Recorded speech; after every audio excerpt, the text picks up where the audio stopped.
the home of the do-it-yourself trucker. When everything goes wrong, you gotta Redneckanize. Well, what's going on, everybody? Hey, this is Ed with Redneckanize Radio coming at you. We are live here every Sunday evening, 7 o'clock Eastern Time. Don't forget to check us out, redneckanize.com. You can also subscribe to our YouTube channel. We really appreciate everybody that's doing that. So we're just checking out here, kicking back and going over what's going on in the world today as far as trucking goes. And ain't too much happening. You know, you got stuff happening every now and then. But the big deal is that, of course, the Hurricane Ida made landfall. And truck drivers are getting involved because that's what happens. You know, FEMA says, hey, we need y'all's help. And what we do is we get everything going down there. And we haul stuff down there. We haul water. We haul food. We haul lumber. We haul just... building supplies in general. You got truck drivers hauling those concrete rail dividers, and that you might need down there to keep water or to keep land from moving around or just to help navigate traffic. So that kind of stuff happens all the time. You see that down there when everything happens like that. And of course, in the midst of all that, right before that happened, there was talk all over the internet that there was going to be a shutdown because truckers were going to get involved with protesting the vaccination mandates. So it was like everybody was saying, hey, we're on August 31st, we're going to do that. Well, now you've got hurricane made landfall and truckers need help, or truckers are going to need to help people. So that's what's going to happen is you're going to see truckers that are going to help people. Truckers aren't going to shut down because that's what truckers do. And so that's what we've been talking about here. And of course, we've been going over a few other things. I was checking out the news and I was talking about it earlier. And what they happened is that on CDL Live, this was August 27th. So what was that? Was that Friday? I can't remember. Yeah, that was Friday. It says almost 17 million worth of meth was discovered inside of a U.S. Bond semi-truck at the U.S.-Mexico border late last week. The drugs were discovered on August 20th at the FAR International Bridge Cargo Facility in FAR, Texas. According to the CBS DFW News, a semi-truck arrived at the facility from Mexico and was referred for further inspection involving non-intrusive imaging equipment and screening by the K9 team. And that's when the meth was discovered. It says methamphetamines, all 1,202.62 pounds of it, were concealed within the trailer and immediately seized upon discovery. The seizure of this massive load of methamphetamine underscores not only the gravity of the narcotics threat we face in the daily basis, but the resolve of our frontline CBP officers to utilize inspections, experience, and technology to keep our trade corridor secure, said Port Director Carlos Rodriguez, Hidalgo and FAR, port of entry. And that's pretty much all they wrote on there. Of course, this was pulled off. A CDL Life is pretty much just a website that gives you the if, ands, or buts about everything, but you got to click on the actual story. And, of course, this was the Channel 11 news here, and it looks like maybe we might get a video. Let's see. Well, we thought we was going to get a video about the meth down at the border, but that was a ruse. But anyway, so yeah, they have a couple of pictures here about the products. Looks like what they tried to do is just hide it with other stuff and put the meth like in the middle of the truck. And when I guess they couldn't see all the way through, so they had to get rid of it. It says the seizure of this massive load of methamphetamine, and that's what they quoted on the other article. They did that. Yeah, and then. See, this website don't even have like a good detailed story. I tell you what, these reporters, man, come on, man, give us some details, fill us in, what's going on. But no, they don't want to do that. I want to know the trucking company. I want to know, I want to talk to the guy that found it. I want to know what he saw, and I want to know what the computer saw. That's what I want to know. Enough of this, oh, we found something, here it is. And how'd you find it? What happened? That's what I want to know. That way, I don't know, maybe we don't want to tell the criminals that, but I mean, I'd like to know that. That way, when I explain to people, they say, oh, you can get drugs across the border. Well, here's why. This is what they look for and this is what they don't look for. It's just like when we have DOT inspections. We tell everybody, well, you can fail. If the cop's having a bad day or if he goes by the book, you can fail. So, and everybody's like, well, how is that? And it's like, well, it's the way it's written. Just read it. So stuff like that, the devil's in the details. That's what we want to know. We want to know the details. That's what, that's how I learn. I learn from details. That's what I want to know, that kind of stuff. So, But yeah, so they're finding meth down there. Truckers still bringing it across, and now this is probably a Mexican trucker bringing it across. Most American truckers don't go to Mexico. If you do, let's say that the freight is made in Mexico and the freight's loaded in Mexico, then the trucker that's bringing it to you in the States, that trucker picked it up at the border. A Mexican driver brought it to the border and crossed the border, and the Mexican driver operates like in Laredo or the Valley down there in Brownsville or El Paso. Mexican trucks all day long in and out of there, and the American trucks, they don't do anything. They stay in that town. They don't cross the border. Especially if you don't speak Spanish. If you don't speak Spanish, then you definitely better not be going across, because then they'll railroad you into something and you don't even know what you're doing. But there are drivers, I've heard drivers say that they've gone across the border. They are American. They speak Spanish, and they can go across because they know who's talking to them and what they're talking about and all that. So that kind of thing. Even though the police officers down there working the border, most of them probably do speak English, but they're not going to tell you that. So that kind of thing, we all know what goes on because we see it. We see that. I see that, most of that. But as far as like going across, I don't go across. I don't know what happens on the other side of the border. So anyway, but yeah, let's go. Let's jump on the phones here and see what we got going on. And the computer is thinking. There we go. What's going on, Greg? Okay, but I tried to get in before you got off tonight, and I didn't forget about it. Yeah, there you go. How's everything going? Man, I tell you what, it's going good. I kind of got a little late start because we're having lots of fun down here right before the rain. The rain started this morning, so. Yeah, we get a few little showers. I'm up here in Alabama, up here just north of Birmingham. I'm sitting up here for the weekend, but it's been a few little showers, but nothing serious. Got a little windy earlier, but it just went through. Now it's just hot and dry again. Yep. Yeah, I was telling people earlier that with the hurricane coming through, it's going to affect pretty much everybody in the Alabama, Mississippi area, because you're going to have evacuators, and then you're going to have also the trucks going the other way trying to get down there to resupply everything. Right. So, but yep, I saw your little post this morning, and it's like, well, yeah, good luck with the shutdown, because everybody's going to start heading south to reload everybody, and that's what truckers do. We do what needs to be done. That's what we do. Right. Well, even without the hurricane, my opinion, without a catastrophe, it's not going to happen. Because it's just what are you doing? I mean, what are you going to do? You're going to shut them down. What are you going to shut down? You're not going to get everybody to do it. As I said, nobody's going to do it.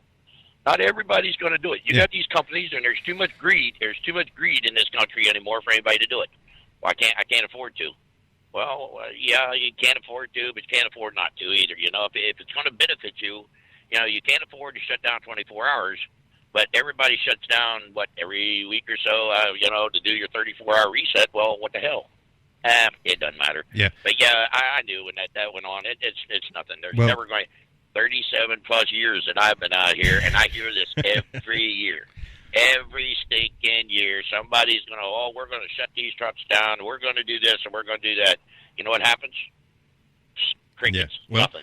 So that's what the day it's supposed to happen, there's just as many trucks running up down the road as there ever was. Yeah. Well, that's what I was saying before, is that that it might what they're talking about, and vaccine mandates, might not be affecting all the truckers, and there's going to be truckers out there that got a good job, they make good money, they got a good run, they got a good contract, whatever. The companies that they work for or that they support don't force vaccines down their throats. So like, what's the big deal? I don't see a problem here. And these other people, they're saying that's a big problem. They're like, I'm going to shut down. It's like, well, go right ahead. Somebody's going to be doing that job.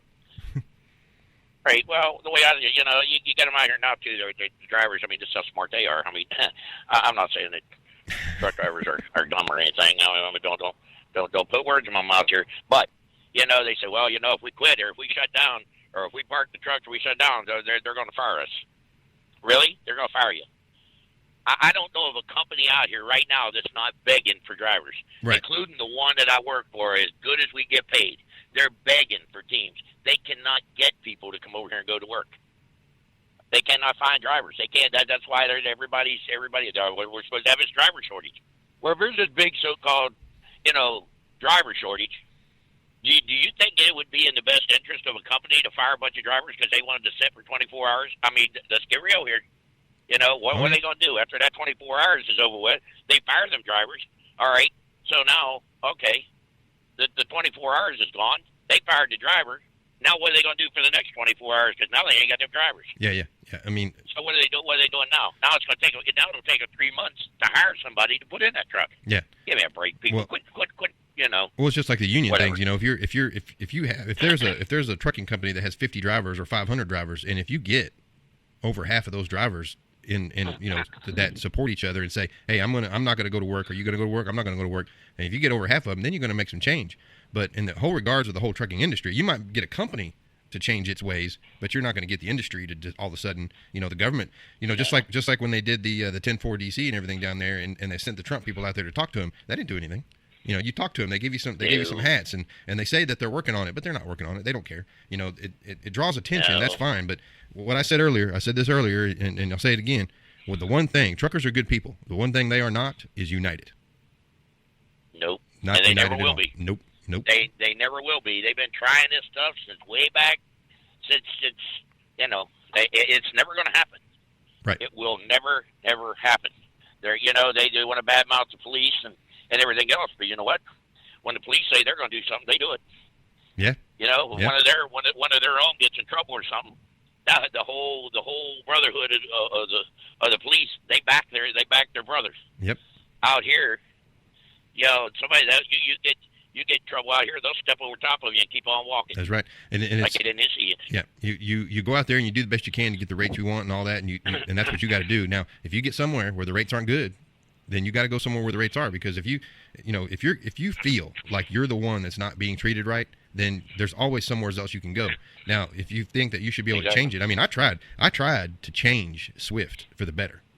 I was working at Swift as an owner-operator, and I was one of those guys that thought, you know what, I'm going to stick to my guns. And if I, lose a load or piss off a dispatcher or somebody, that's fine, as long as I make the system better for everybody. And I make a few phone, and I did the phone calls with the higher ups and all that like that, and told them, this is how everybody feels, and you really just need to get better people in the system and all that, and they don't care. They don't care. No, they're not going to do it. They're going to keep on keeping on, and what they do is they look at the numbers, and they look at the numbers. Well, the numbers are that this many drivers quit, and that we hire this many drivers, to replace them. So as long as the numbers keep looking good to where they're not going to be losing a bunch of drivers. Now, when they start seeing drivers, quitting, and then when they look down and they see that more drivers aren't getting hired, then they're like, well, wait a minute, we need to change something here. That's when you start seeing stuff. Right. And that's what it's all going to boil down to. If you're one of those guys that just quits a company and goes work for another company and quits that company and goes work for another company, or even as an owner operator, if you tear up that contract and go work for another guy under his contract or whatever, if you just keep doing that, nothing's going to change. Nothing's going to change. You always work up, as an owner operator would tell you, that if you leave one place making less money than the place you were at, then you're not doing good. Well, these guys have got to realize, they can, they don't. Everybody don't see eye to eye. Everybody sees it different, but the way I see it, the way these companies does, they've done it for years. They're still doing it. They're going to continue to do it. They're never going to change. They look at a driver as it's not an asset, and they look at them as they're a tool. All right, they're a tool. A driver is a tool. It's just like it's like a piece of equipment. It's just like one gear in an FI machine. Mm-hmm. They put that. If it breaks, it don't work. They replace it. They don't care. They don't care. If you don't want to stay there, okay, fine. We'll find somebody else to do it. We'll put somebody else in your spot. That doesn't matter to them. They're not going to say, well, you could be one of the best drivers. I'm not going to say all companies is like that, because there's companies out there that do appreciate their drivers and try to take care of their drivers and retain their driver, But for the most part, I'll say 85-90% of these trucking companies out here, they could give three. Well, let's pass the radio. Yep. They could give three less about it. About you, they don't care. You want to work. You don't want to work. There's a road. Hit it. I don't care. Park the truck, clean it out, go. Yep. That's the way they look. You are just a tool. Well, no, we're not like that. You're a name, not a number here. That's because they can't remember your number, so they call you by name. Yeah. Whatever. But it's never going to change. I mean, it's just, let's face it. Just either do your job. If you like what you do, do it. If you like the money you're making, do it. If you don't, whatever, find something else to do. Because if you think that jumping the job hopping and going from company to company to company to company out here, no, that ain't going to get it. All you're going to do is get old. You're going to get tired. You're going to wear yourself out. And when you get done with your profession and you retire, or you get to where you can't drive anymore, guess what? You ain't going to have nothing more now when you end than what you started with. Yep. And I see it every day. Yep. Anybody that tells you, I can't afford to go home every week, I can't afford to take a week off, I can't, if you can't afford to take a week off of work, once in a while, it's like guys out here that's, and now God bless them, man. I don't know, you don't know what their story is, their life story and everything, but I see guys out there, and I've known a couple of good personal friends that was up in their 70s, 80s. I mean, and they're still driving. Well, why? I can't afford to retire. Well, what? You drove truck your whole life. You know, you have worked and drove your whole life, and you can't afford to quit. You can't afford to retire. Now, what does that tell you? Yeah. No, you're doing something. You've done something wrong. You know, it's just, I don't know. We can go through this. You know, this horse has been whipped too many times, and you're not getting anywhere with it. You know, you're not going to get anywhere because everybody, you know, for everything that you say, there's somebody that's got a different answer.